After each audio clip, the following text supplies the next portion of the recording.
यहीं द्वारिका में भगवान की सब पटरानियां, उनकी एक इच्छा रहती है कि हमको कृष्ण लीला सुननी है, हमको मथुरा की लीला सुननी है, हमको वृंदावन की लीला सुननी है। केवल 3 लोग ऐसे हैं जिन्होंने ब्रज लीला का दर्शन किया है। पहले तो स्वयं श्री कृष्ण, दूसरे श्री बलराम जी, रोहिणी मैया। तो सारी कृष्ण पटरानियां रोहिणी मैया के पास गई, बोले मैया हमको ब्रज की लीला सुनाओ।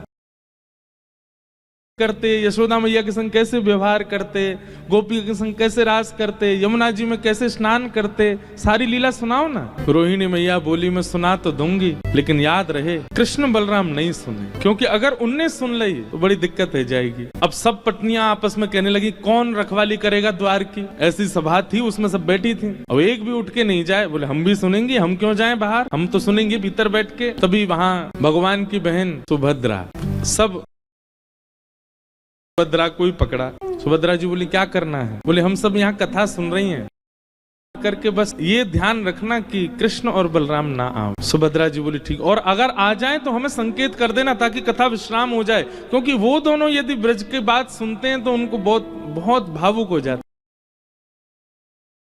सुभद्रा जी बैठ गई और यहाँ रोहिणी मैया ने सुनाना प्रारंभ किया। ठाकुर जी के जन्म से ही कथा का प्रारंभ हुआ।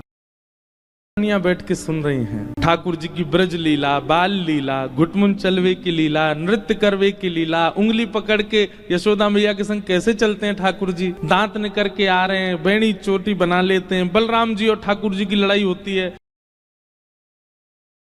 पटरानियां नेत्र बंद करके सुन रही, लेकिन सुनाते सुनाते जैसे ही ब्रज से मथुरा गमन की लीला प्रारंभ हुई, रोहिणी मैया के नेत्र सजल हो गए, सब पटरानियों के नेत्र सजल, और केवल सजल नहीं हुए, ऐसी स्थिति हो गई कि नेत्रों के साथ साथ अश्रुबिंद के साथ साथ तन का अंग भी पिघलने लगा। इतने में ही बाहर बैठी सुभद्रा, उनके नेत्रों से भी अश्रुधार गिर रही हैं।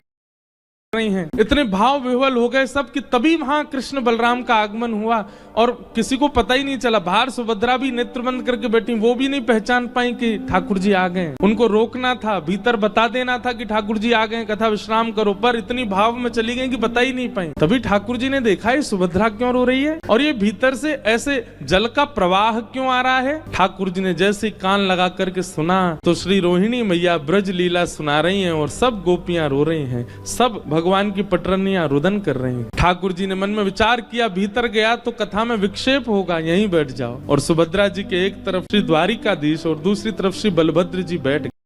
तभी प्रेम की 10वीं अवस्था आई और श्री ठाकुर जी के नेत्र पिघलने लगे, नासिका पिघलने लगी, पैर पिघल गए, सर्वांगीण अंग पिघलने लगा ब्रजवासियों के प्रेम में, याद में।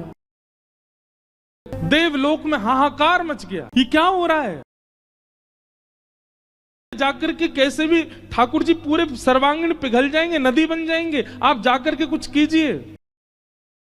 हो गए। अब नारद जी बोले ठाकुर जी को तो अभी छेड़ना उचित नहीं है, ये तो प्रेम की अवस्था में जा चुके हैं। सभागृह में आए और भीतर आकर के सीधे रोहिणी मैया से जाकर के कहा, मैया मैया। रोहिणी मैया के नेत्र खुले, आंखें लाल पड़ रही हैं, अश्रुधार से सर्वांगीण वस्त्र गीले पड़ गए, कथा विश्राम नहीं करेंगे तो ठाकुर जी, गोमती जी के बगल में एक और नदी बहने लगेगी, कृष्ण लगेगी, बलराम, एक और नदी बहेगी, सुभद्रा।